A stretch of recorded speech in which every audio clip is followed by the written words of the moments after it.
A very good morning, students. So in the last session, we have completed discussion regarding our chapter number 8, that is tax invoice, debit notes, credit notes, and e-way bill. Now time for the chapter number 9, payment of tax. Chapter number 9, payment of tax. So everyone start in a fresh page and put the main heading. Let's come to your running notes. Start in a fresh page and put the main heading. Chapter number 9, payment of tax. Right, sir. So examination point of view, this chapter also we can say comparatively less important. Just try to focus on only those topics which were newly added by the latest finance acts. We have some latest amendments from this chapter also, like the interest calculation, right? So interest, when the interest should be calculated on gross liability, when the interest should be calculated on net liability. These were newly added topics in this chapter. So just focus on that topics. They are most important from examination point of view. And the rest of the topics are just complaints where you can easily understand the topics. So comparatively less important from main exam point of view. Okay, sir. So let us start with introduction. So the different types of payments to be made under the GST are as following. So what are the different types of taxes we are going to make payment to the department? So all types of taxes like CGST, the CGST amount will be credited to the account of the central government. Then SGST or UTGST credited to the respective state governments or union territories, are to be paid for the intrastate supply of the goods or services or both. So basically on intrastate supplies, that is whatever the supplies that have taken place within the same state, we will pay CGST and SGST, or CGST and UTGST. Right, CGST credited to the account of the central government and SGST credited to the destination state government. Right, now IGST, integrated GST, credited to the account of the central government. It is to be paid in the case of interstate supply of the goods or services or both. So apart from CGST, SGST, UTGST and IGST, we happen to pay TDS and TCS, right? At some situations, as per the provisions of section 50 and 51 of the CGST Act, a supplier has to pay TDS and TCS. But I've already told you in the earlier classes that section 50 and 51 of the CGST Act are not applicable at CA inter level. So you need not worry about the TDS, GST TDS and GST TCS provisions at CA inter level. That you are going to learn at a CA final level. Right, next. So after that, finally, we happen to pay the interest, penalty and fees. Any other payments also required to be made wherever applicable. So what are the different types of taxes we are going to pay? CGST, SGST, UTGST, IGST, TDS, TCS, interest, penalty and fees. These are the amounts we are going to pay to the department. Right, the introduction of the e-ledgers the introduction of the e-ledgers is a unique feature under the GST regime. I've already told you, once you registered with the GST department, there will be 3 ledgers will be open in your name. Three ledgers. What are the 3 ledgers? Number 1, electronic credit ledger.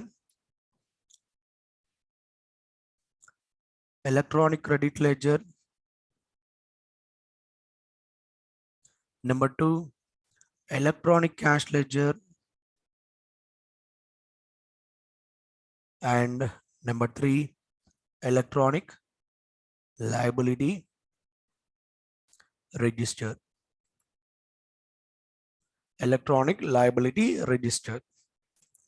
Right, so 2 ledgers, 1 account or 1 register will be opened every time on the dashboard of the supplier. that registered to taxpayer. Once he get registered with the department, two ledgers and one liability register will be opened, and that will be displayed all the times on dashboard of the registered taxpayer. When you log in with your credentials right into the GST portal, immediately on the home page you're going to see these ledgers, right? So look at here, electronic ledgers or e-ledgers are statements of cash and input tax credit. So e-credit ledger discussed about the electronic input tax credit balances, and e-cash ledger discussed about the cash balances. See, what are these three ledgers and registers? Everything we have a detailed analysis. Don't worry, we are going to see. That is our next topic only, right? In addition, each taxpayer shall also have an electronic tax liability register. So once a taxpayer registered on the common portal, two e-ledgers, that is cash and input tax ledger and an electronic liability register, will be automatically opened and displayed on his dashboard at all the times. Let me show you these three ledgers on a real-time basis. Let me log in into the GST portal. Then I'll show you all these three ledgers. So you can see here, I've just logged into one of my clients' GST portal by using his credentials. Now you can see here, there are one electronic liability register, and then two ledgers, electronic cash ledger and electronic credit ledger. Right, sir? So here I have already told you know on the dashboards, it will be shown all the times, all the two ledgers, electronic cash ledger and then electronic credit ledger, and then one electronic liability register. So it will show the balances as well. What are the opening balances in the electronic cash ledger and then in the electronic credit ledger, right, sir? And even the liabilities also. Here he don't have any liability because all his liabilities have been already paid off, right? Clear, sir? So once you log in, you'll get the details like this, right? All the times on your dashboard, two ledgers will be shown with the balances and one liability register. Clear, sir?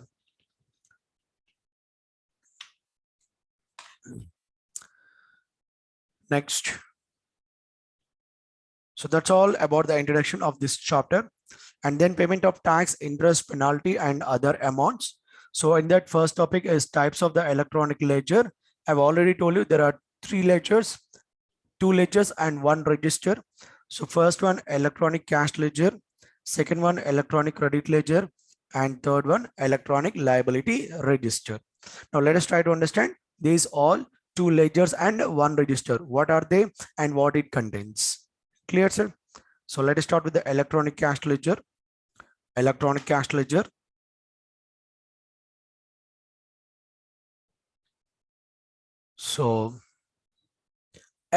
cash ledger, sir, electronic cash ledger is just like our bank account. It's just like our bank account, a kind of a savings bank account. When you deposit the money into your bank account, what will happen, sir? Whether your bank account credited or debited? Answer, your bank account will get credited. Yes or no? Your account in the bank books will be credited, right? And when you are making any payments by using that bank account, then immediately the bank account will be debited. Yes or no? See, when your salary was paid by your employer, when he directly deposited into the account, then your salary will be credited to your account, your bank account credited. Yes or no? And you are making any payments by using that balance in the account, then that account will be debited. Similarly, electronic cash ledger also performs in the same manner, right? So when you deposit the money into your cash ledger will get credited. And when you're making the payments by using the cash ledger, then your cash ledger gets debited. Are you following, sir? Sir, how can I deposit the money into electronic cash ledger? Simple, sir. You have two options. Option one, online deposits, And when it comes to the online deposits, there is no threshold limits, right? Means there is no limit at all. If you want to deposit 10 crores into your electronic cash ledger, you can do so. If you want to deposit 100 crores into your electronic cash ledger in a single day by using a single challan, yes, you can do so. But when you chosen for offline payment, there is a restriction. The maximum amount you can deposit into your electronic cash ledger through offline mode is 10,000 rupees per challan per tax period. Per challan per tax period. Are you following, sir? Right? So put the heading, everyone, electronic cash ledger. So once you get registered with the department, right? So the department will open 3 ledgers on your name. First one, electronic cash ledger. Second one, electronic credit ledger. And third one, electronic liability register. Electronic liability register. Okay, sir. So in that, let us start with the first topic, electronic cash ledger.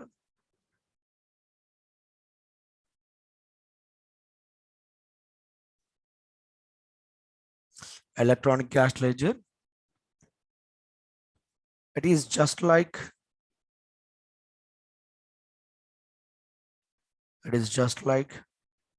a savings bank account. It is just like a savings bank account. SB means savings bank account. When you deposit the money,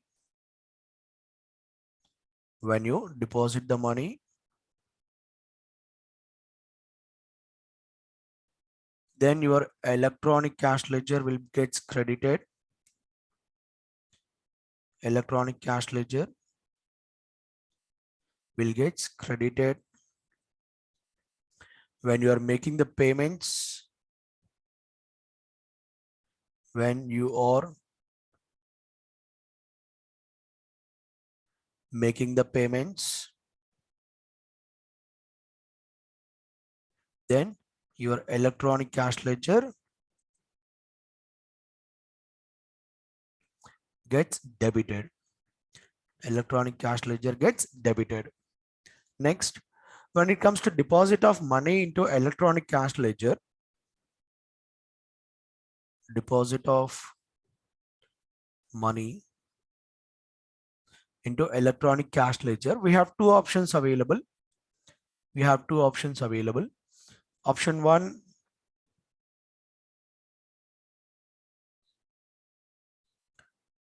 online deposits. Online deposits. When it comes to online deposits, there is no limit for deposits. No limits for deposits. You can deposit any amount. You can deposit any amount at any point of time.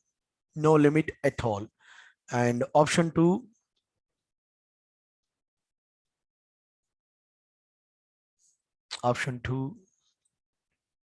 offline deposit. Offline deposits. And the maximum deposit you can make is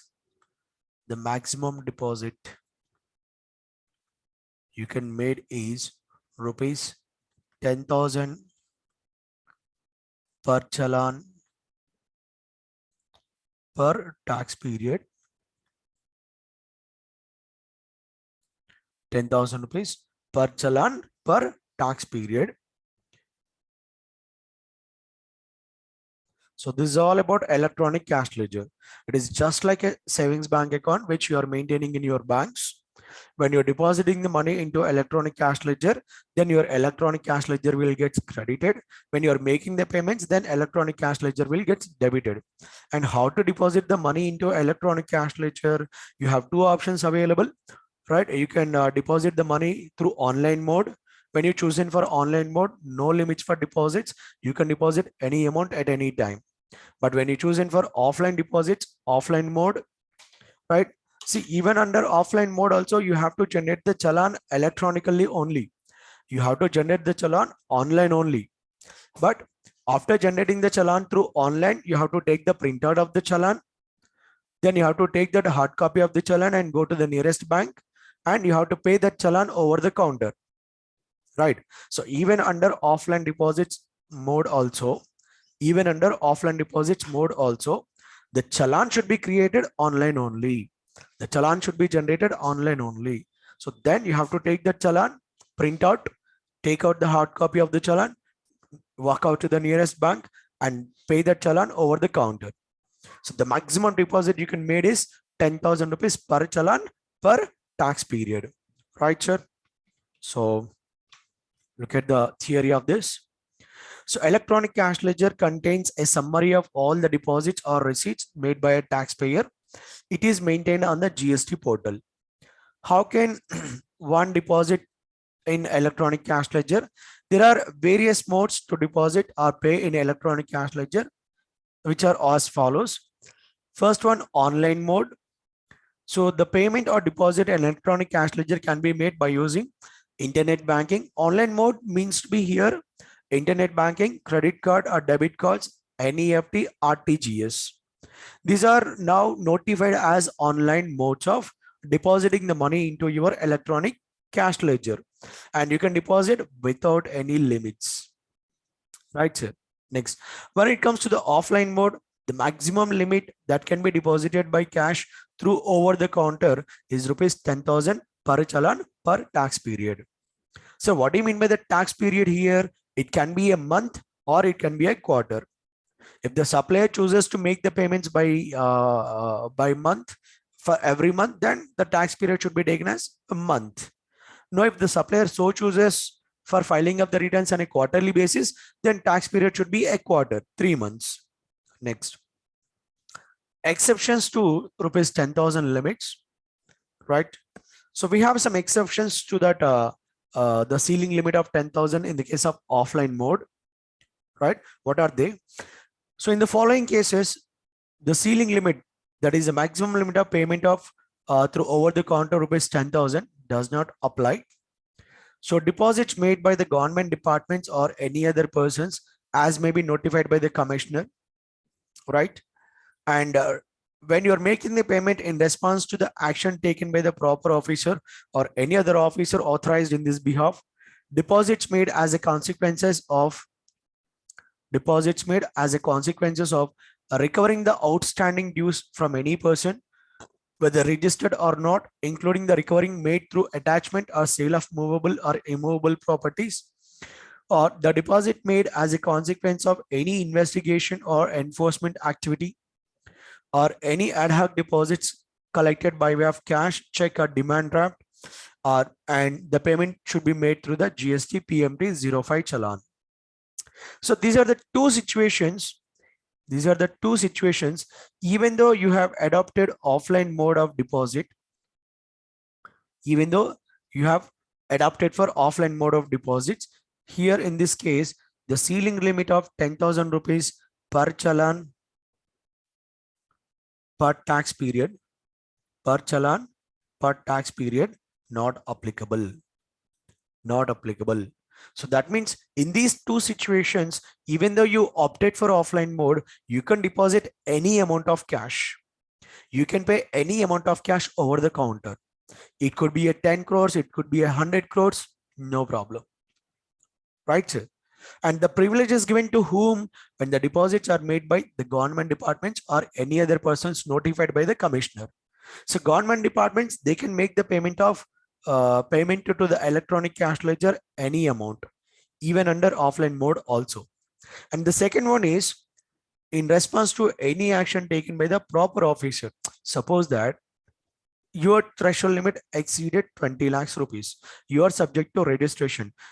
That means you are liable for the registration. You have to take the registration.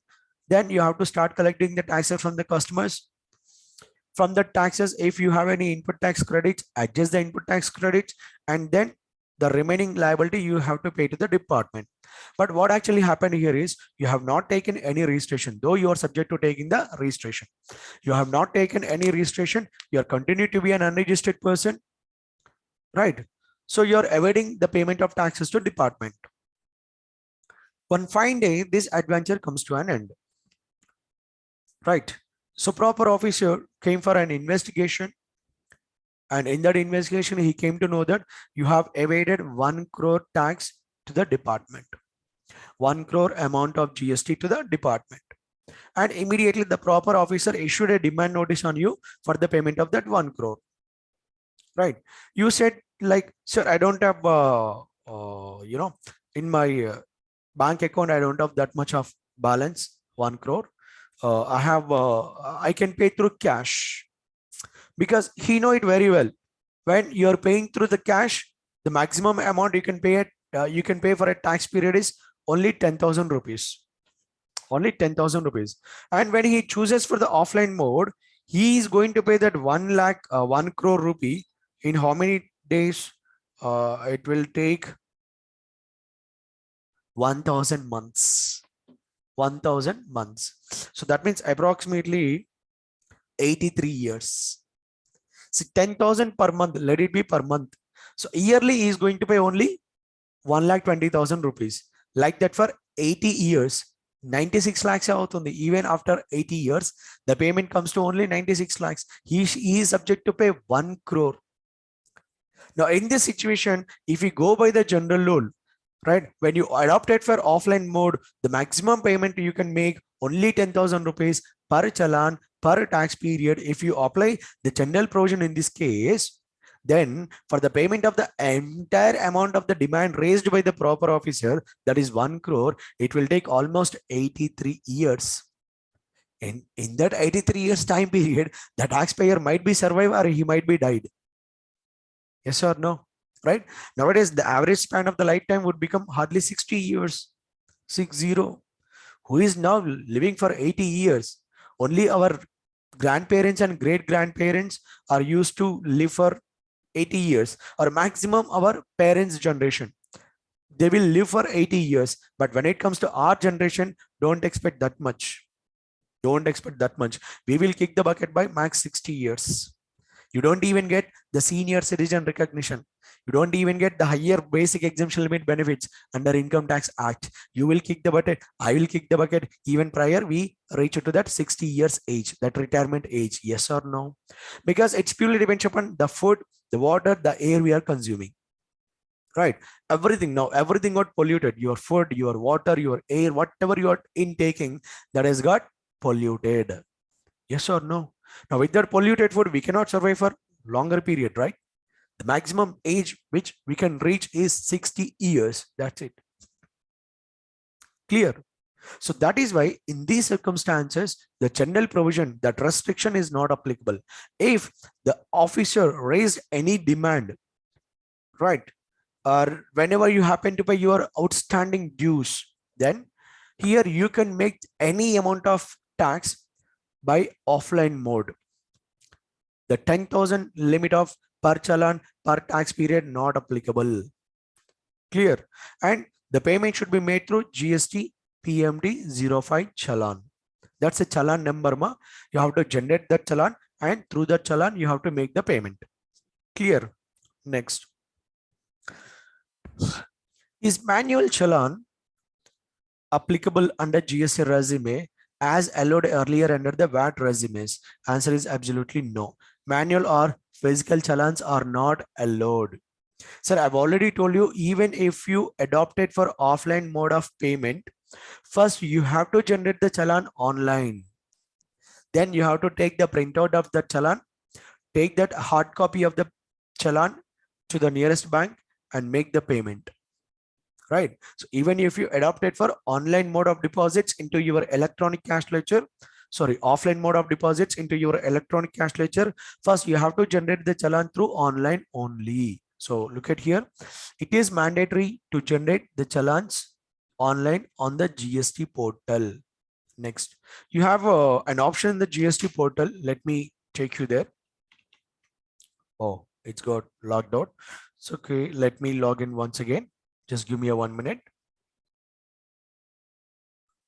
So you can look into here. I've just logged in. So if you want to create a challan for the making of the payment, you have to go to the services tab. Services tab. In the services tab, you have to go to payments, payment section. In the payment section, you have the options like create a challan, challan history, installment calendar, and then saved challans, application for deferred payment, and grievance against a payment. Right. So then if you want to create a challan, then you have to click on create challan. You have to click on create the challan. Then it will ask you for the details, reasons for the challan. Then you have to click here. If you want to make the payment or monthly payment for the quarterly return, then you have to choose monthly payment for quarterly return. Then here you have to choose the financial year 2021-22, and then the period for which you would like to make the payment, right? So I would like to make the payment for second quarter. So April, May, July, August, October, November. Let it be. Let us choose for November. See, we have a different concept here. When you adopt it for the QRMP scheme, you have a different provisions, right? Or if you click on any other payment here, then it will be asked you to proceed. Then here the challan will be appears like this. Whatever the amount you want to make, like CGST, IGST, Telangana SGST. See, I am from the Telangana GST, no? Right, Telangana state, no, my client is from Telangana state. So here you can find Telangana SGST. If you are from Chennai, then it will show as Tamil Nadu GST, right? Then here you need to enter the amount. Let it be some, I would like to amount some 12,000 or 1,20,000. CGST I would like to pay 1,20,000. SGST I would like to pay. Then the total challan amount will be updated here, 2,40,000. Then it will choose you the different payment modes. Electronic payment. Then it will be show the options like credit card, debit card, right? If you want to choose over the counter, right, then you need to select the name of the bank. You need to select the name of the bank, right? So I choose, let us assume that State Bank of India. And then how you are going to make the payment? Are you going to make the payment through check or cash or demand draft, right? Or if you want to choose NEFT or RTGS, right? NEFT or RTGS, then you have to select the bank here. Then you have to select the bank here. Clear? This is how. After selecting this, then you have to click on create challan. You have to click on create challan. So when you click on create challan, then automatically the challan will be generated. Automatically the challan will be generated. Are you following, sir? Everyone, right? So let us see some challan history. It is asked for CPIN, or let me check you that, right? So this is how one has to generate the challan, create the challan, sir, right? So if you want to make the payment through offline mode, even in that circumstances, also you have to generate the challan online only. Clear? Next. How many types of challans are prescribed for various taxes and payments to be paid under the GST resume? Only one challan, single challan. Just now we have shown no. Just now we have seen no. Let me take you there again. Services, then payments. Then here you have to click on create challan. Create challan. Then if you opted for QRMP scheme, you have to click the first one. Right, other than QRMP scheme, you have to click on second one. So any other payment, then proceed. So see here, for different types of taxes, CGST, IGST, cess, state GST, for different types of taxes, a single challan. So how much tax would you like to deposit? How much interest amount would you like to deposit? How much penalty you would like to deposit? How much fees you would like to deposit? See, for all these payments, a single challan is enough. A single challan is enough. Clear, sir? See, for CGST, one challan. For SGST, another challan. For IGST, another challan. Not required. For all the types of taxes, all the types of interest, penalty, fees, amounts, it is enough to generate a single challan. So you can see here, a single challan is prescribed for all the taxes, fees, penalty, interest, and other payments. Clear? Next, what is the manner of utilization of the amount reflected in electronic cash ledger? Right. So the electronic cash ledger contains the following heads, namely, sir, in electronic cash ledger, we have four major heads, and in each of the major head, you have five minor heads. What are the four major heads? Four major heads. Number one, IGST. Number two, CGST. Number three, SGST or UTGST. And number four, cess. Number four, cess. And each of the major head contains five minor heads. What are they? Tax, interest, penalty, fees, and others. So four major heads, CGST, SGST, UTGST, says five minor heads. In each of the four major heads, five minor heads will be there: tax, interest, penalty, fees, and others. Right. Let me show you all this in the real-time basis. You can see here, these are the four major heads. CGST, one major head, and in each of the major head, you can see five minor heads: tax, interest, penalty, fees, others. Okay, ma. Then second major head, IGST, second major head. In the second major head of IGST, again, five minor heads: IGST tax, IGST interest, IGST penalty, IGST fees, others. Five minor heads. Ochniya. Next, third major head, cess. Third major head, cess.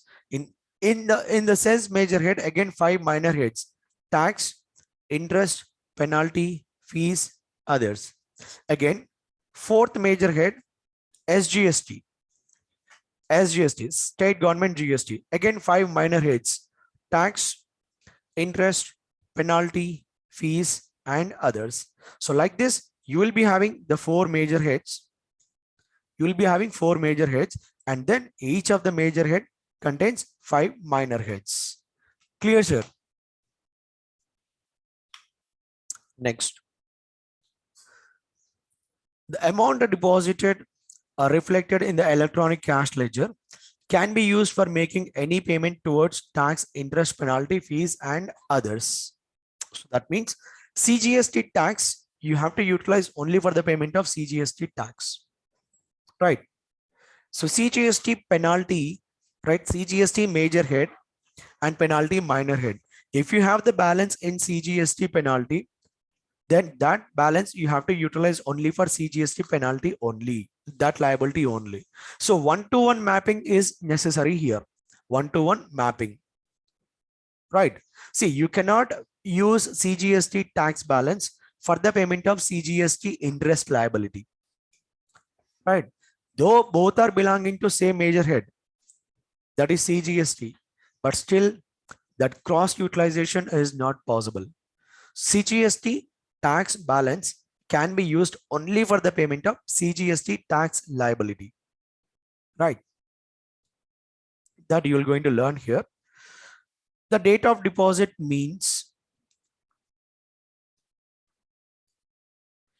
the date of credit of that amount and in the account of the government. So whenever you are making the deposits in electronic cash ledger, so when the government accounts is credited, then that is what we can set to be the date of deposit. Clear? So let's moving on. The manner of utilization. New subsections 10 and 11 inserted in section 49 of the CGST Act with effect from 1st January 2020, right? So provides a facility. This is the latest provision. Provides a facility to the registered person to transfer an amount from one major or minor head to another major head in the electronic cash ledger. Now, what do you mean by it? Let me explain you with the help of the example.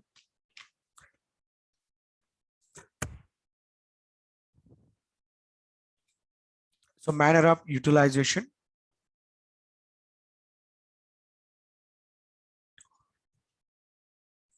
manner of utilization.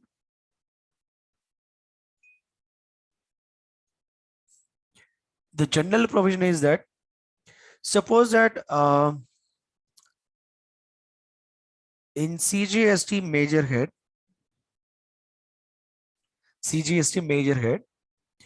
I told you already that you have 5 minor heads. What are they? Tax, interest,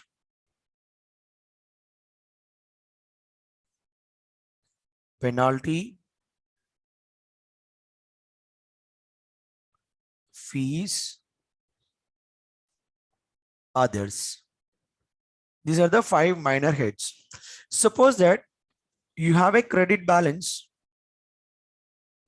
in CGST tax 10,000, right? You have a credit balance in CGST tax and you have a liability of CGST penalty 5,000. You have a liability of CGST penalty 5,000.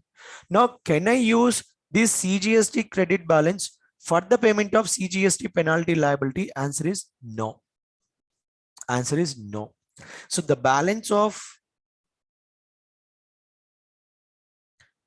CGST tax can be utilized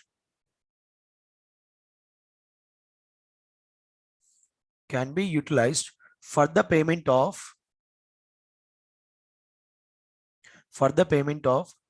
CGST tax only.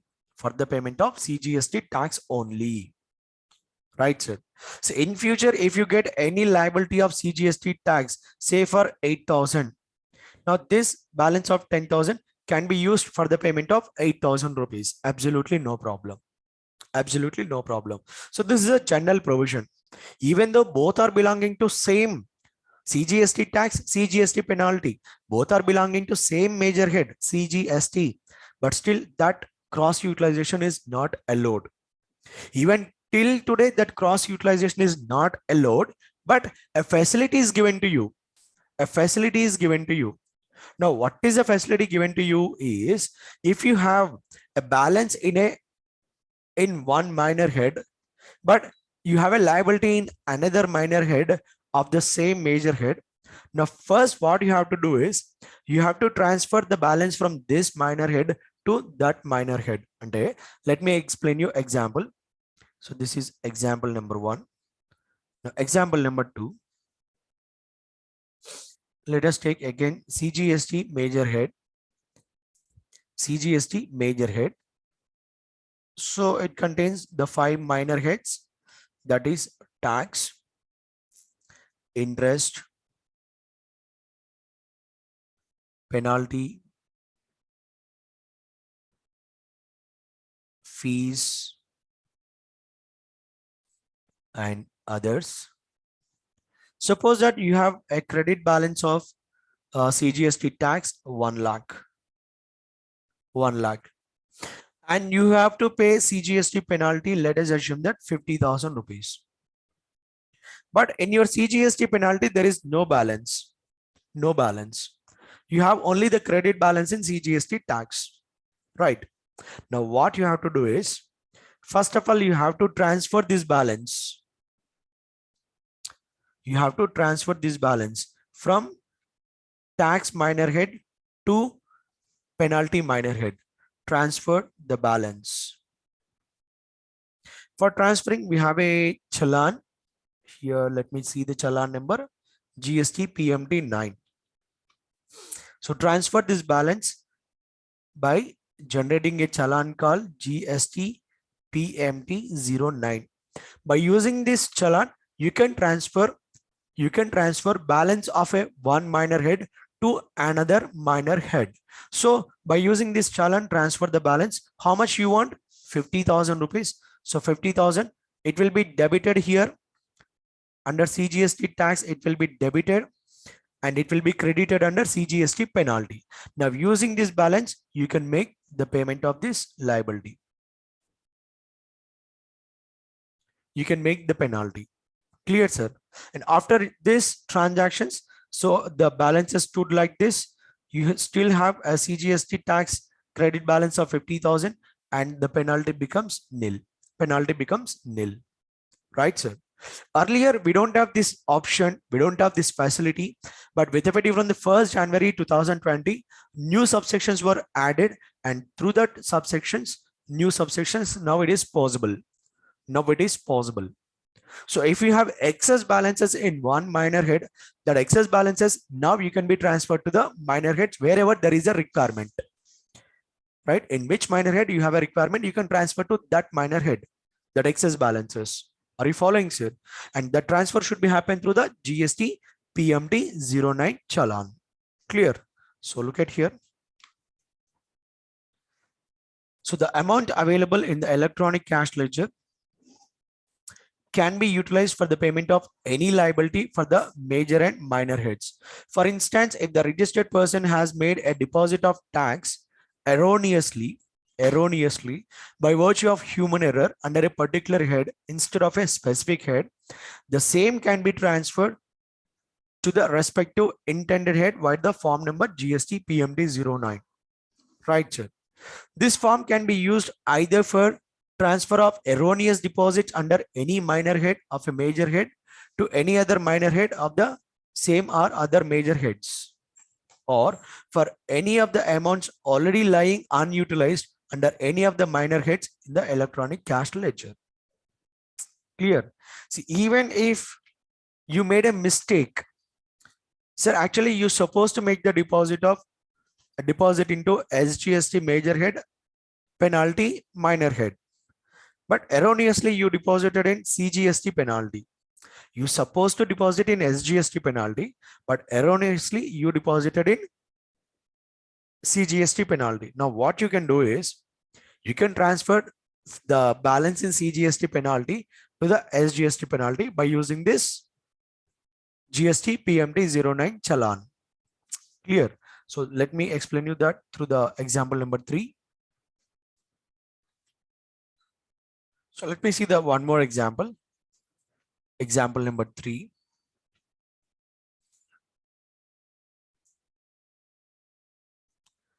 Suppose that you are supposed to pay SGST penalty. You want to deposit the amount into SGST penalty, but erroneously you deposited into CGST penalty. You have chosen a wrong major head while creating the challan, right? So the amount was credited to CGST penalty. Now you can transfer this amount from the CGST major head, penalty minor head to SGST major head, penalty minor head. Now you can transfer this balance by creating a challan GST PMT 09. GST PMT 09. Now the amount will be debited here, 10,000 rupees, and the same will be credited here. So for the correction of erroneous deposits also you can use this challan, right? And for transferring the unutilized amounts in one minor head to another minor head, in that situations also you can use this GST PMT challan 09 challan. Clear, sir? Next. So example also given here. For instance, a registered person has deposited a sum of 1,000 rupees under the head of interest column of CGST and 1,000 under the head of interest column of SGST instead of fees. Such amount can be transferred by using the GST form GST PMT 09 for making a transfer to the head fees. Interest to interest, basically he would like to deposit into the fee minor head, but erroneously he deposited in interest. Now you can use the challan and you can transfer the balance from interest to fees minor head. Prior to the above amendment, the registered person has to claim a refund of such erroneous deposits or unutilized amounts using the prescribed form and make a fresh deposit of tax for the utilization under the appropriate head. Earlier, if you made the erroneous deposits and if you are having excess unutilized credit balances, right, you used to claim a refund.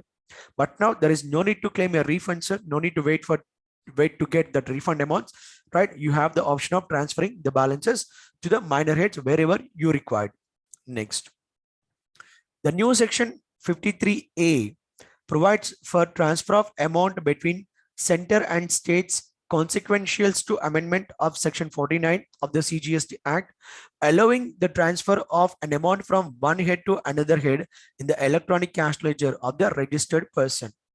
This new section 53 capital A allowing such transfers. We have seen no, right? You are transferring the CGST penalty balance to SGST penalty account, right? So that is quite possible with the introduction of new sections now. Look at the example.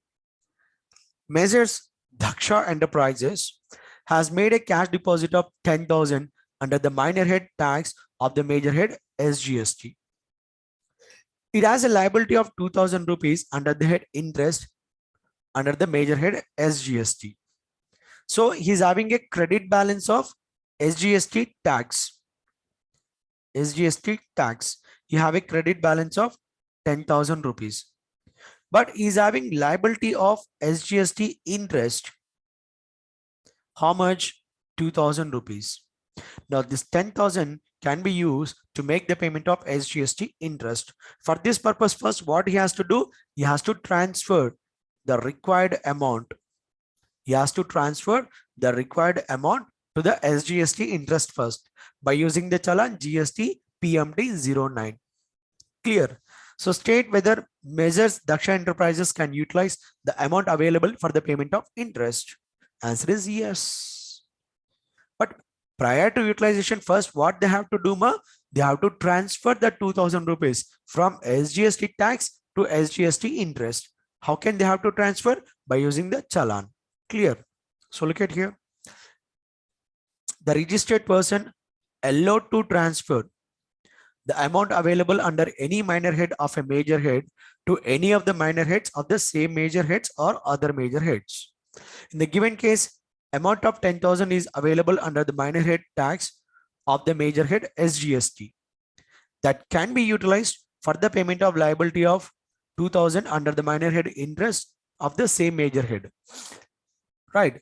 After making a due transfer entry using form number GST PMT 09 from the minor head of tax to interest. Clear, sir? So this is all about the electronic cash ledger. So just go through it and ask the doubts if any.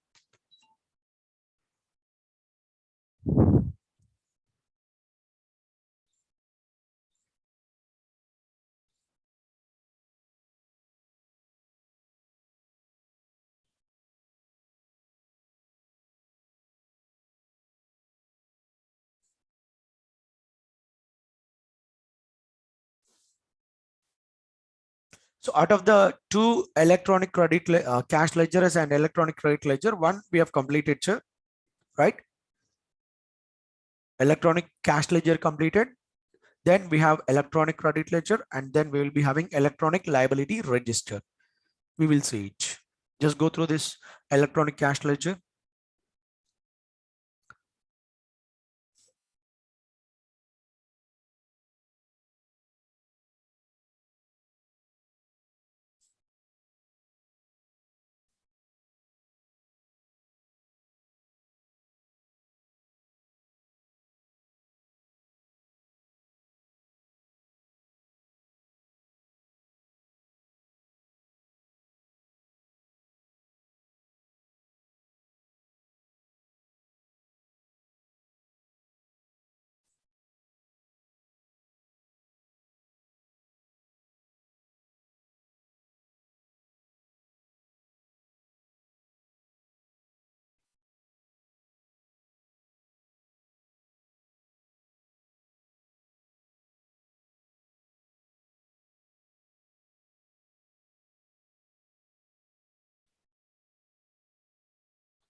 Completed, sir. Now let's moving on. The second e-ledger, that is electronic credit ledger. Everyone put the heading electronic credit ledger or electronic input tax credit ledger. Right, sir. So everyone put the heading, sir. The second ledger we are going to study electronic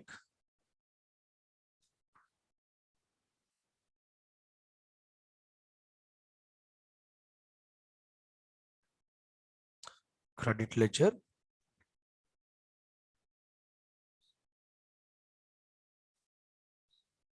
Electronic credit ledger.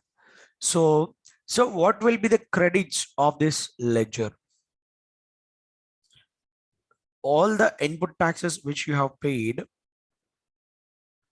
all input taxes which we have paid will be credited to this ledger, will be credited to this ledger, right, sir? And whenever we are paying the output taxes by using the balances in this ledger, all output taxes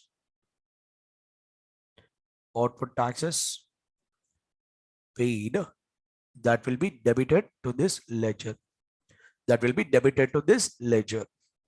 So all the input taxes, whatever the input taxes you have shown in your GSTR2, you have shown in your GSTR2, all the input taxes that are reflected in GSTR2, that will be credited to this account. And all the output tax liability, whatever you are showing in your GSTR1 as your output tax liability, that will be debited to this account. That will be debited to this account. Are you following, sir? Right? Electronic credit ledger. So look at here. The self-assessed, that is calculating on his own input tax credit, that is ITC reflected in monthly returns by a registered person, shall be credited to this ledger. It's important to note that the credit in this ledger can be used to make the payment of tax only and not any other minor heads such as interest, penalty, fees, etc.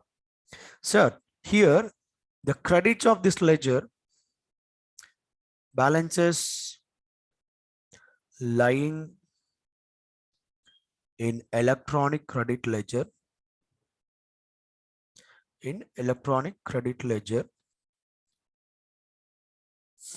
can be used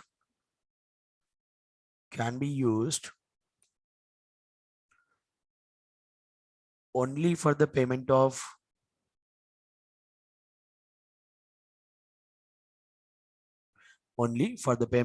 CGST, SGST, IGST, UTGST. That's it. Only for the payment of taxes. See, we have 5 minor heads, Among the 5 minor heads, the first minor head is tax. So whatever the balances lying in the electronic credit ledger, that can be used only for the payment of taxes. Only for the payment of taxes. For the payment of,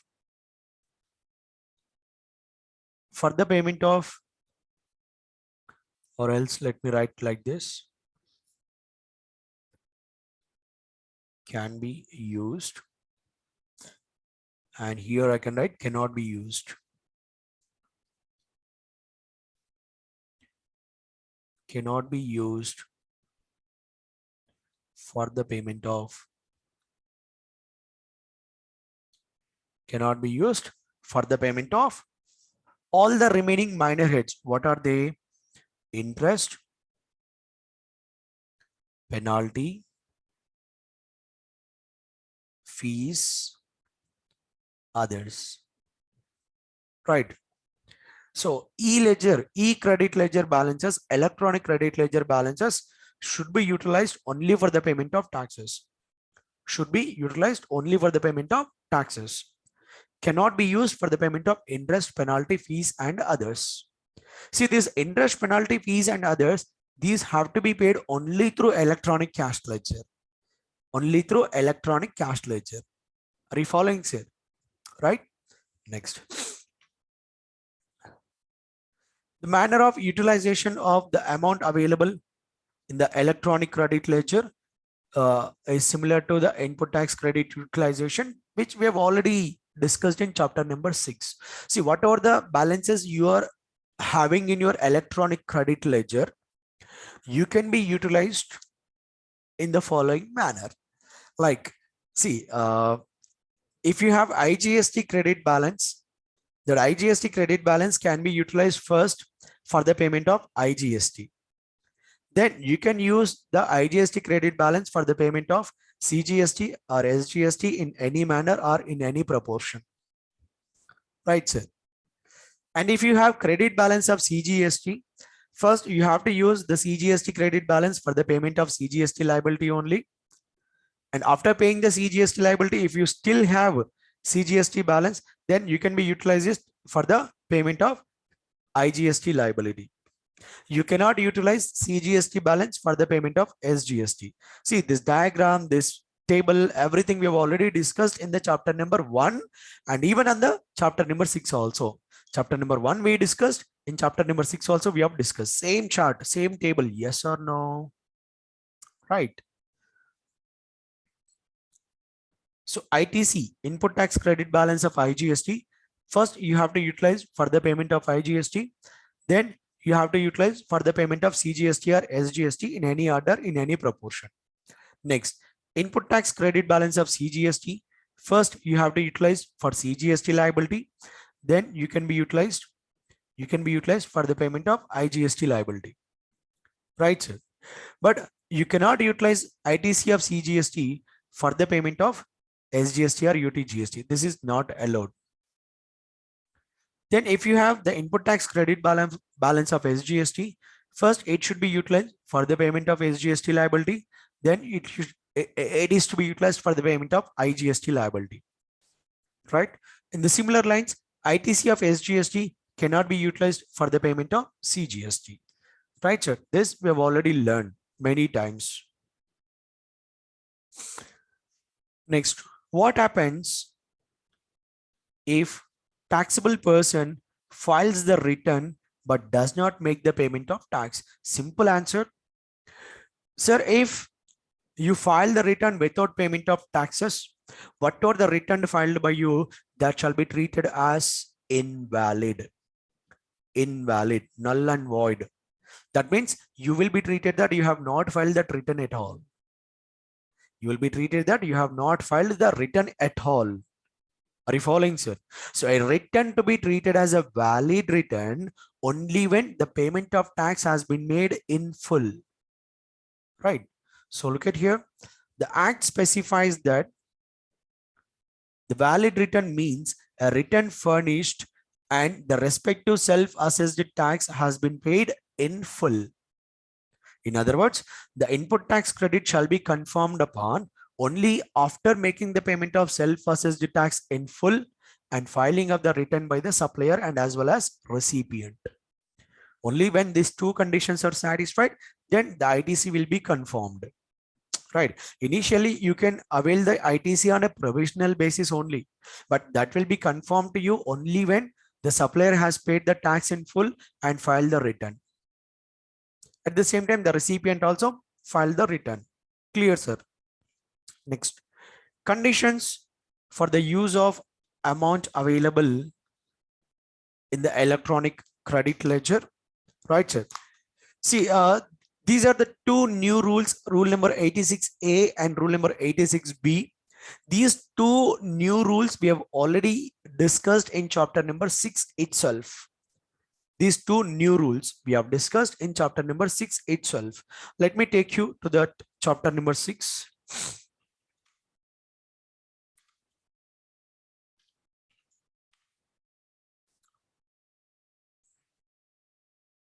Yeah, here you can see restrictions on utilization of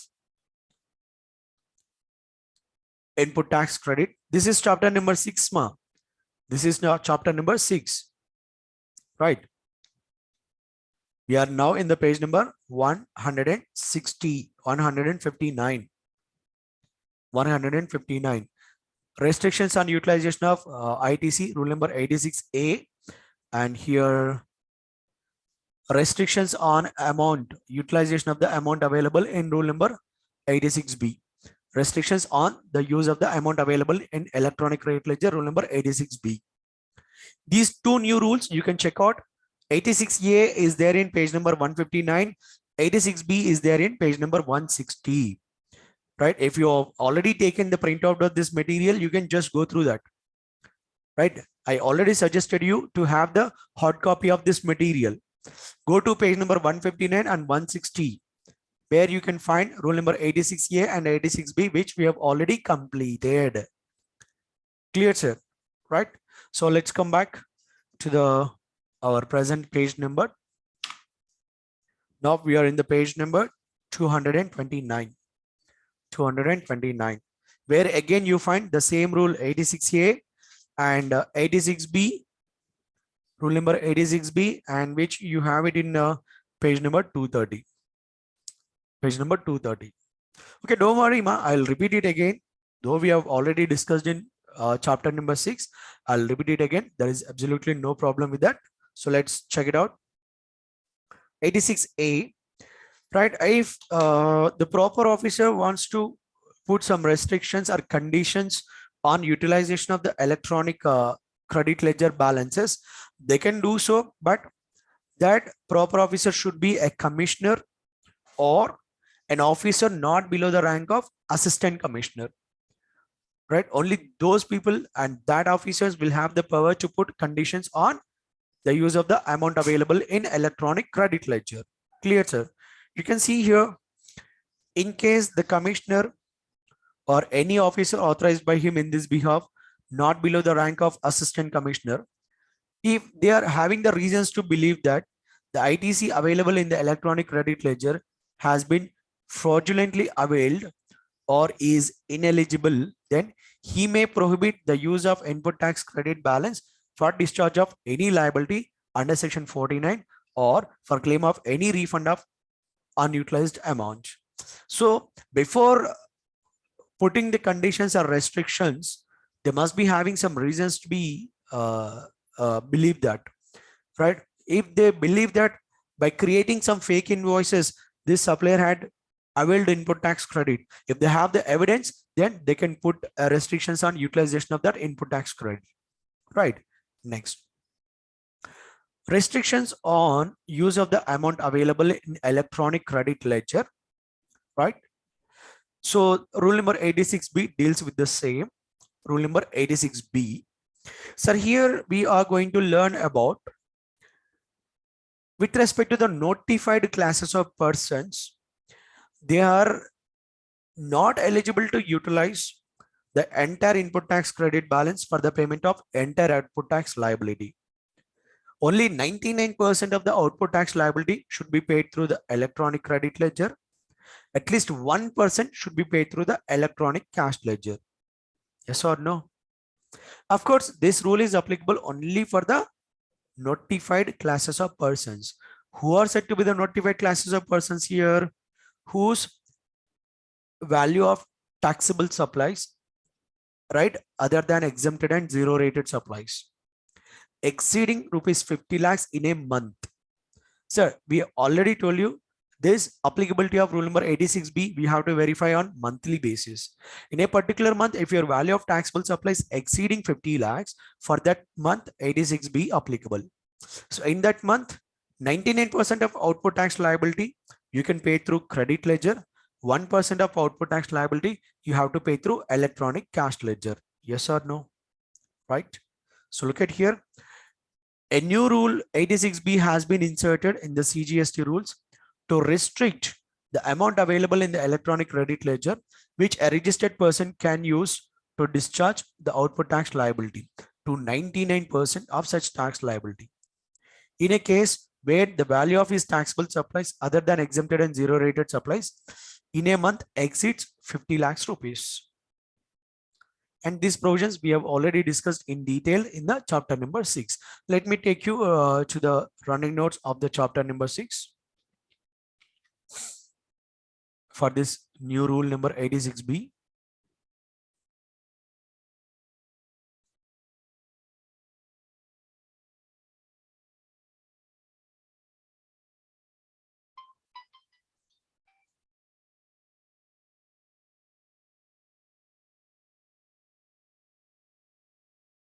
Yeah, this is chapter number 6, running notes, where you can see the new rule number 86B, restrictions on the amount available in electronic credit ledger. Right, sir? Here you can see the applicability. I've already told you that rule number 86B is not applicable in all the cases. Not applicable in all the cases, right? This is applicable only for the taxpayers whose value of taxable supplies. You can see applicability registered taxpayer where the taxable turnover is greater than 50,000 in a month, right? Taxable turnover greater than 50,000 in a month. And I also told you that the applicability of rule number 86B has to be verified on monthly basis. So I've given you an example here also. In April 2021, the taxable turnover is 52 lakhs. So rule number 86B applicable. Now in the next month, immediately in the next month, that is May 2021, where the taxable turnover is just 48 lakhs. Now in that particular month, that rule number 86B not applicable, right? Now look at the April month where 86B is applicable. Your output tax liability comes to 10 lakhs and you have an input tax credit available 12 lakhs. So now can I utilize my input tax credit balance 12 lakhs for the payment of entire 10 lakhs? Answer is no. As for the month of April 2021, rule number 86B applicable. This is how you need to discharge your output tax liability. Out of 10 lakhs, 99%, that means 9,90,000 should be paid, and you can be paid by using the balance in input tax credit. So 9,90,000 you can pay by using the balance in input tax credit. And at least 1%, 10 lakhs into 1%, 10,000 rupees should be paid through cash. So a minimum 1% of your output tax liability you have to pay through cash. That is what rule number 86B. Okay, next. Common points for electronic credit ledger and cash ledger. So whatever the 2 points we are going to study that are applicable in common to both the electronic cash ledger and electronic credit ledger. Let us see. Where a person has claimed refund of any amount from the electronic cash ledger or credit ledger, the said amount shall be debited to the electronic cash ledger and credit ledger. Sir, assume that you have very huge amounts of unutilized credit balances in your electronic cash ledger and electronic credit ledger. And you don't have much output tax liability as well. You don't have much output tax liability as well. Now,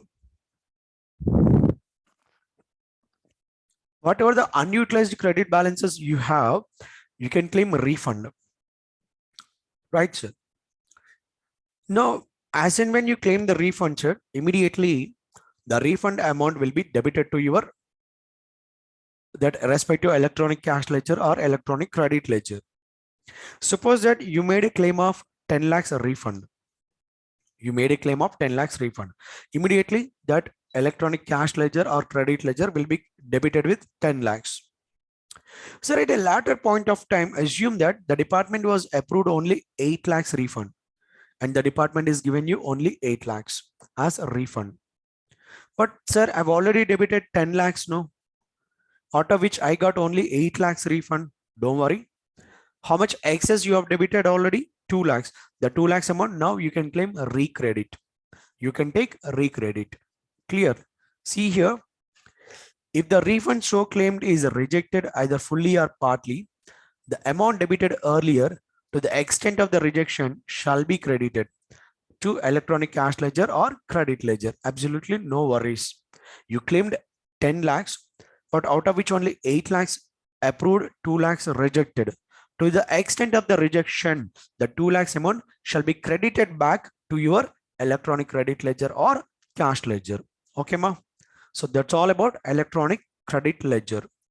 Check it out and ask the doubts if any.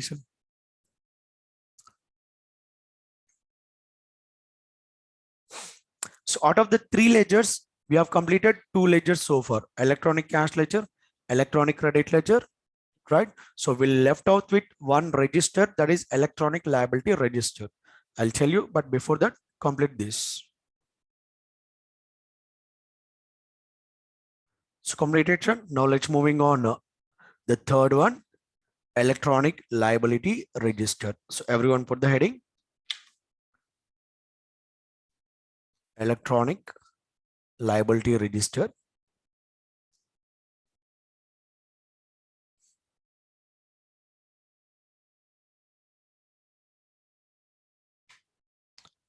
Electronic liability register. So it is just like a liability account in your books of accounts, sir. Right. See, just like whenever you go on through the balance sheet of a particular company, you will find some liabilities in the form of secured loans or unsecured loans, sundry creditors, outstanding payments, bills payable, right? It's just like a liability account. Whenever you made the outward supplies, whatever the outward supplies you have declared in your GSTR1, outward supplies you have declared in your GSTR1, right? So it will create you some output tax liability, and this output tax liability will be debited to this electronic liability register. Suppose that for the month of January, you have shown 10 lakhs as your outward supplies, on which you have collected a GST of 12%. So that means in your electronic liability register account, 1,20,000 liability will be debited. Right, sir? And then what will be the credits to this account? When you are paying off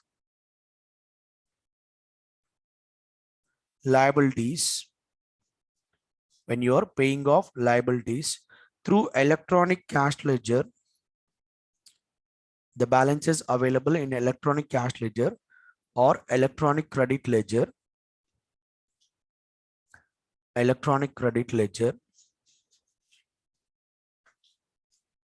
then these two accounts will be credited. In your electronic liability register. So whenever there is a liability arises, liability register account will get debited, and when that liability is paid off, then it will be credited to what are the credit sum? Electronic cash ledger and electronic credit ledger, because you are going to pay the liabilities by using these ledgers only, right? So look at here. It was not defined in the act specifically, but it represents the total tax liability after netting of a taxpayer for a particular month.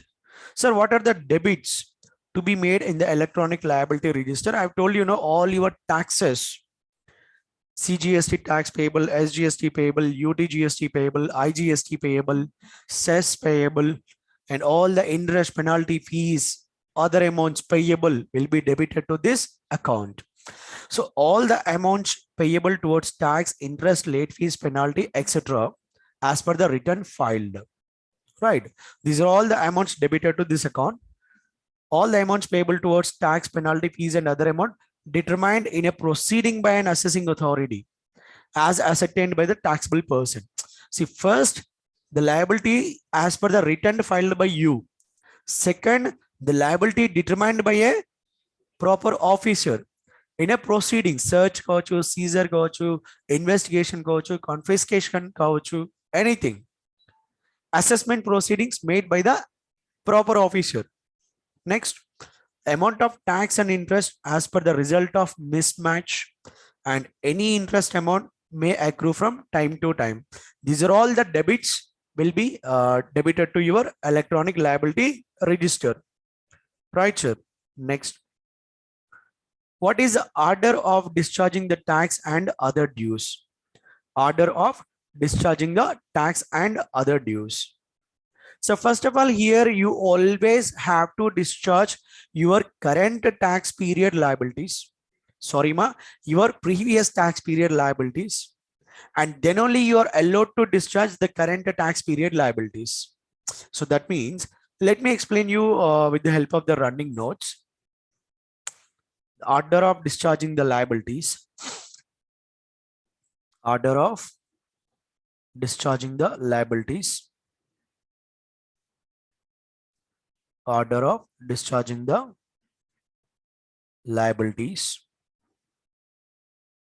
First of all, you have to discharge the previous tax period liabilities on first priority basis. On first priority basis, you have to discharge previous tax periods liabilities, and then only you are allowed to discharge the current tax periods liabilities. Current tax periods liabilities. See, let us take an example that, so the current tax period, let us assume that January 2022. January 2022. Sir, in January 2022, you have a liability of 10 lakhs. You have a liability of 10 lakhs. Now you would like to discharge this liability by using the balances available in electronic credit ledger. But the department said, Babu, up to December 2021, whether all your liabilities paid off, right? Up to December 2021, all your liabilities should be zero. Then only you are allowed to discharge your January 2022 liability, right? Suppose that, no sir, actually in December 2021, there is a liability pending 1 lakh. Okay, first discharge this liability. Then only you are allowed to discharge January 2022 liability, right? On a first priority basis, discharge the previous tax period's liabilities, then only go for the current tax period liabilities. That is how the order of discharging liability follows. So look it out. The following is the order in which the liability of a taxable person has to be discharged. All the dues such as self-assessed tax, interest, penalty related to previous tax periods have to be discharged first. Then all the dues related to current tax period have to be discharged. Then thereafter, any liability arising out of demand notice and adjudication proceedings, the same sequence has to be followed mandatorily.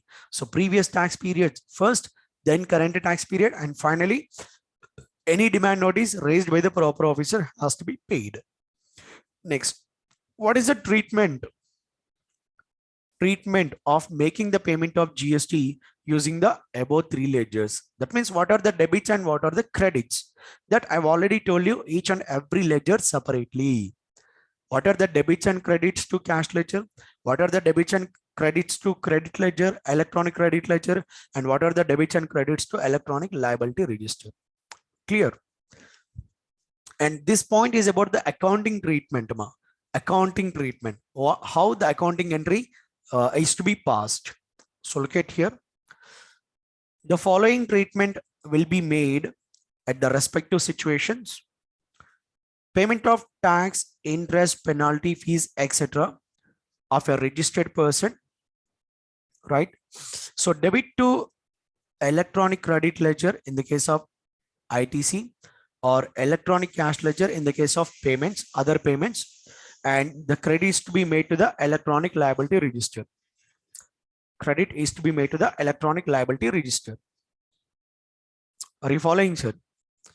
Pass a debit entry in electronic credit and cash ledgers, because you are using the balances in electronic credit ledger and cash ledger for the payment. For the payment, that particular accounts will get debited. And the credit entry made to the electronic liability register. Electronic liability register. Are you following, sir? Right?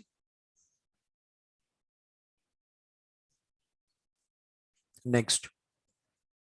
So how will be the accounting entry, sir?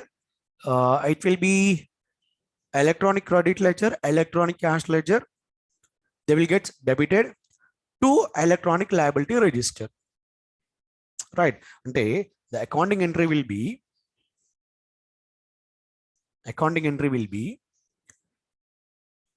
electronic cash ledger,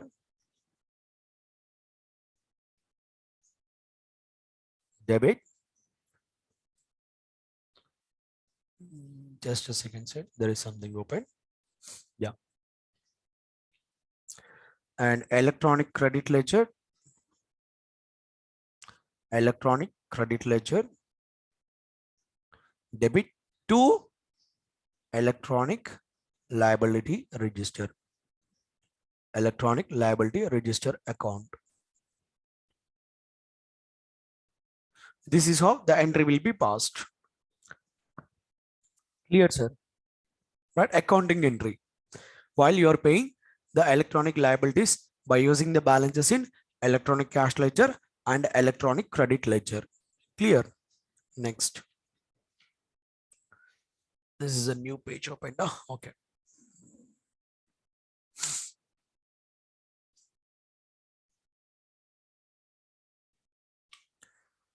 Payment of TDS collected, TCS directed by the e-commerce operator, amount payable under reverse charge mechanism, amount payable under composition levy, amount payable towards the payment of interest, penalty, fees, etc. See, these liabilities can be paid only through electronic cash ledger.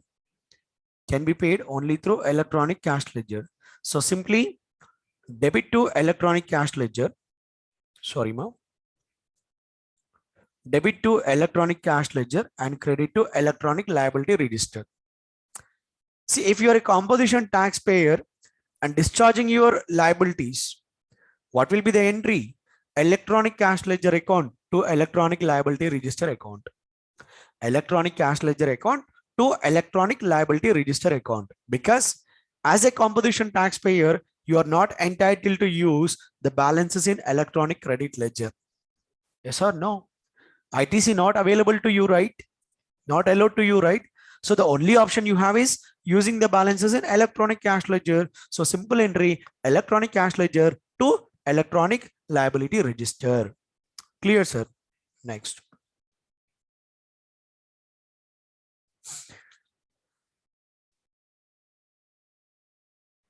Some of the items, summary of the items that can be debited or credited to the above three ledgers, which I've already given you ledger wise.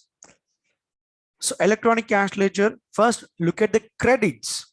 What will be the credit items? Deposits. Whatever the deposits you have made towards tax, interest, penalty, late fees, all that will be credited to your electronic credit cash ledger. And also any TDS or TCS claimed, then your electronic cash ledger will get credited. Let me take you to the running notes. Electronic cash ledger. Yeah, you can see here. What will be the credits, ma? When you made the deposits, then e-cash ledger will get credited. I've already told you, no? Right? Next. And then what will be the debit items? The credit amount of this ledger may be used for the payment of tax, interest, fees. So whenever you are making the payments, this account will get debited. Clear, sir? Next. And if any excess credit balance lying in this account, you can refund. You can claim a refund. Okay, ma. The remaining credit balance, you can claim a refund. Next, look at the electronic credit ledger. First, look at the credits. All the input taxes paid by you, that all input taxes will be credited to your electronic credit ledger account. So, electronic credit ledger accounts, all the input taxes paid will get credited to your electronic credit ledger account. And what will be the debits? The credit amount of this ledger may be used for the payment of output tax. So whenever you are paying output taxes, then this account will get debited. Okay, ma'am. Right? Next, coming to the electronic liability register. For electronic liability register, look at the debits first. All the amount payable, all your output taxes payable towards tax, interest, late fees, tax and interest payable due to mismatch, any other dues, right? And any other amount payable towards your output taxes, all this will be debited to your electronic liability register. So look at the electronic liability register, right? All the output tax liability will be debited to your account. That may be a tax, interest, penalty, fees, right? Taxes paid due to mismatch. All this will be gets debited. And what are the credits, ma?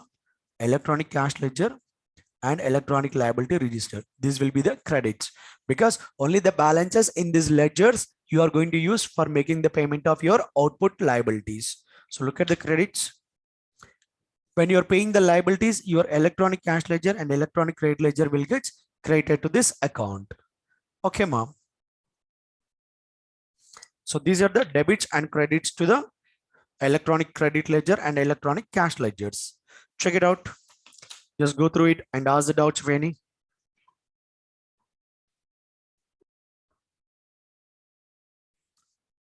Completed. Now let's move on to the last topic of the session. Benefits of the new tax payment system. Benefits of the new tax payment system.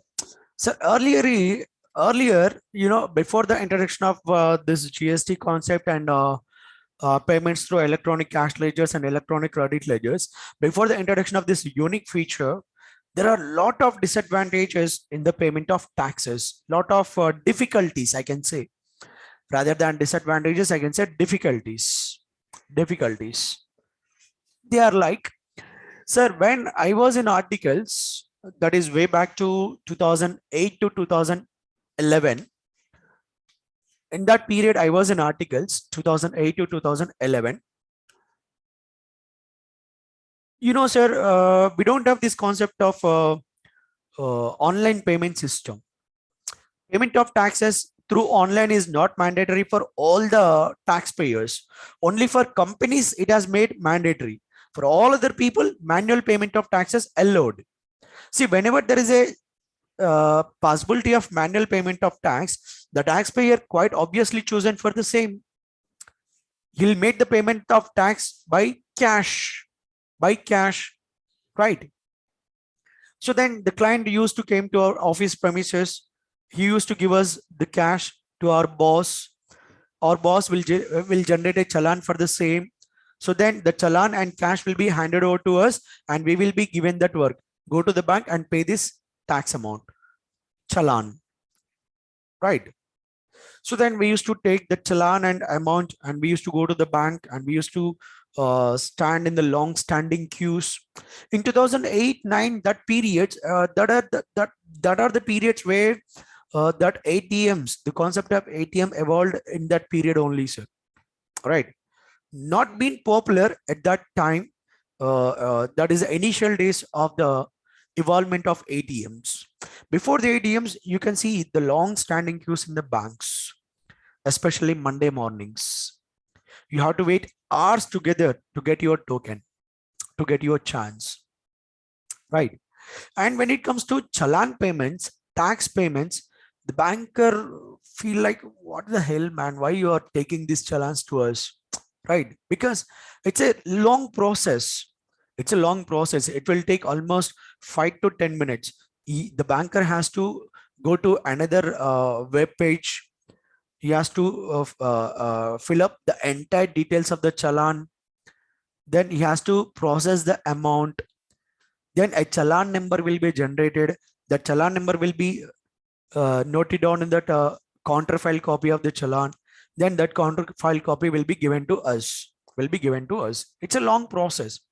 See, generally deposits or withdrawals, hardly 30 seconds to 1 minute time it will take for complete that transaction. But tax challan payments, it will take at least 5 minutes time, right? We need to wait for long standing queues, and the tax challan payments can be made possible, the payment only during the working days of the banks and during the working hours only. You don't have that option of 24/7 365, right, sir?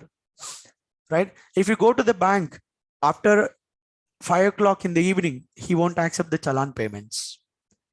Even you go to the bank by 1 p.m., 5 hours, 1 p.m., 5 hours, 1 minute, just 1 minute completed. After the banking working hours, you gone, and the banker will not accept the challan. Come in the next day. Come tomorrow morning. Like that, he used to say, you need to prepare 3 to 4 copies of challans, manual challans, ma. 3 to 4 copies you have to fill up, right? Unnecessary time wastage, unnecessary energy wastage, right? And you cannot make the payment of taxes during the holidays of the bank, during the odd hours of the bank, right? Right. And if earlier, even online payment system earlier, if any payment made after 8 p.m., that payment will be treated as the payment made in the next day, not on the same day. Let us say that 1st January, we have made the payment in the night 9 o'clock, online only, but that will be treated as the payment made on the 2nd January. This is how the old payment system works. But under the new payment system, all these difficulties have been overcome. Under the new payment system, now you can make the payments. Now you can make the payments 24/7, 365 days through online. Through online. No more long-standing queues. No more long-standing queues. Whenever you made the payment online, instant receipt will be generated. Acknowledgement will be generated. Right? Even the payments made after 8 p.m. of the day, the payments should be treated as the payment has been made on the same day itself.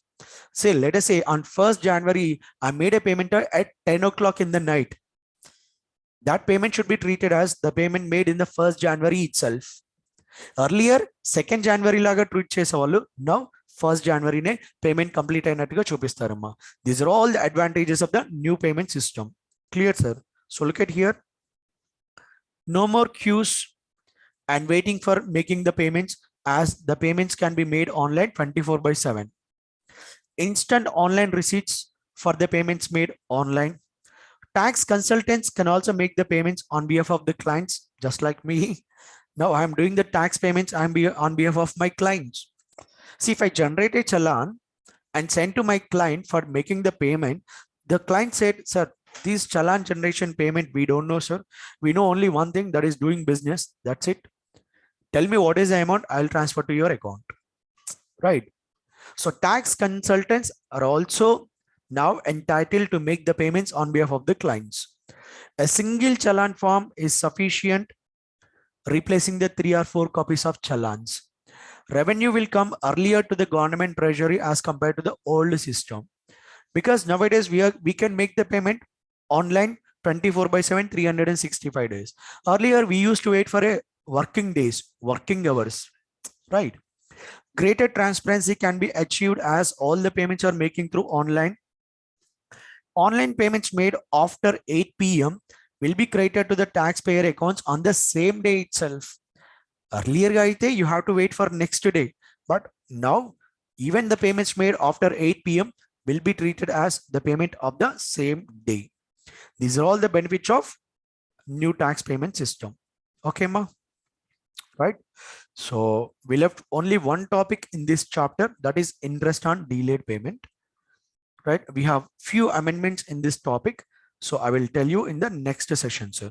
I'll tell you in the next session. Clear? So I'm stopping the session here with the topic benefits of new payment of tax payment system. So just go through this and ask the doubts if any.